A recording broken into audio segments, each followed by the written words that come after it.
और जंग के बीच उत्तरी गाजा से लोगों के पलायन भी जारी है। वहीं बड़ी संख्या में लोग अब उत्तरी गाजा छोड़ रहे हैं। हमास आईडीएफ के बीच गाजा के रिहायशी इलाकों में मुठभेड़ को लेकर भी बड़ी खबरें मिली।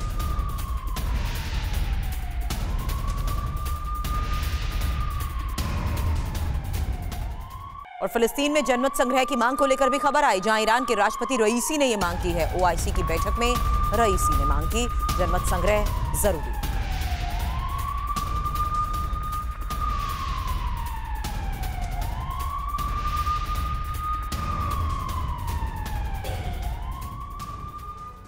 और गाजा पट्टी में जारी जंग के बीच सऊदी अरब के रियाद में हुए ओआईसी की बैठक में फिलिस्तीनियों के हक और अधिकार की बातचीत हुई है। इस दौरान ईरान के राष्ट्रपति ने दशकों से चले आ रहे गाजा संघर्ष को खत्म करने की दिशा में कई सुझाव भी दिए हैं। उसी बारे में इंफॉर्मेशन आपके सामने, क्योंकि ओआईसी की इस बैठक में रईसी की मांग को लेकर बड़ी खबर आई कि जनमत संग्रह से संघर्ष का लोकतांत्रिक अंत हो।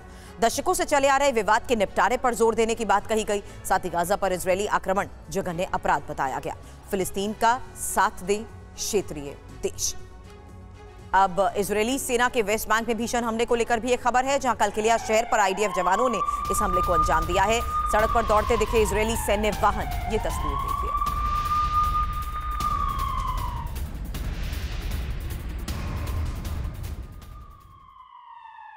और इधर आईडीएफ ने गाजा के शिफा अस्पताल को दिया डीजल। अस्पताल को 300 लीटर डीजल मुहैया कराया गया है।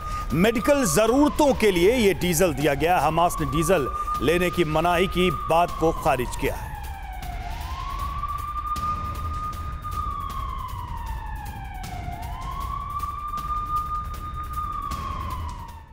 तो गाजा के अस्पतालों से लेकर आ रही बड़ी खबरों के बीच क्यों आखिर अस्पताल जंग का मैदान बने हुए हैं, इंफॉर्मेशन आपके सामने, क्योंकि हमास के संदिग्ध ठिकानों की आशंका के तहत बड़े दावे किए जा रहे हैं। और यह भी कि किस तरीके से अब आईडीएफ ने अल शिफा हॉस्पिटल को खुला युद्ध क्षेत्र बना दिया है। हालांकि जानकारी यह भी आ रही है कि अल शिफा हॉस्पिटल में सेवाओं को बंद करने का फैसला लिया गया है और गाजा के अस्पतालों में प्राथमिक उपचार का संकट अब बढ़ता जा रहा है। हमले के बाद खतरे में मरीजों की जान है और मरीजों को हॉस्पिटल से निकालना भी अब एक बड़ी चुनौती बन गई है।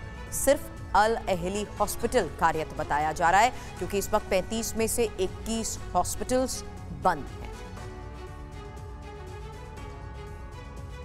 तो गाजा में हॉस्पिटल पर लगातार इजरायल के हमलों को लेकर बड़े दावे भी किए जा रहे हैं और तस्वीरें जारी कर वहां के हालात को देखते हुए एक बड़े संकट की बात कही जा रही है, क्योंकि बिना बिजली और बिना फ्यूल के लगातार लोगों का इलाज करने में हो रही दिक्कतों के तहत ये तस्वीरें भी सामने आई हैं। हालांकि ये अब वो तस्वीर अल शिफा हॉस्पिटल में फ्यूल पहुंचाए जाने की है कि किस तरीके से 300 लीटर डीजल यहां पर इजरायली सेना की तरफ से पहुंचाया गया है, जिसको लेकर अब इजरायल की तरफ से भी दावे किए गए।